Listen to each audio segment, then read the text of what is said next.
Į Lietuvą ateina dar viena oro linijų bendrovė.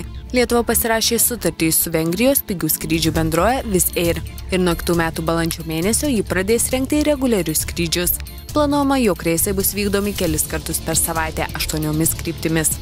Šiandien Lietuvoje lankosi Baltarusijos gynybos ministras Jurijus Žadobinas. Susitikimo su krašto apsaugos ministrė Rasa Juknevičienė metu pasirašytas susitarimas dėl bendradarbiavimo gynybos srityje. Šiuo dokumentu numatoma ir toliau plėtoti Lietuvos ir Baltarusijos santykius. Profesinės sąjungos ketina siekti, jog minimalus darbo užmokestis būtų didinamas. Dabar net skaičius mokesčių jis siekia 800 litų. Norima, kad ateityje jis siektų 1000 litų. Profsąjungų atstovų teigimu, darbo užmokestis turėtų būti nustatomas atsižvelgiant į infliaciją. Nors iki kitų metų savivaldos rinkimų dar daug laiko, partijos jau turi parengusios pretendentų į postų sąrašus. Pirmoji savo kandidatų sąrašą šiandien įregistravo Socialdemokratų partija. Kitas žingsnis – apygardų komisijų pirmininkų kandidatų iškėlimas. Partijos savo kandidatų sąrašus gali registruoti iki gruodžio 23 dienos.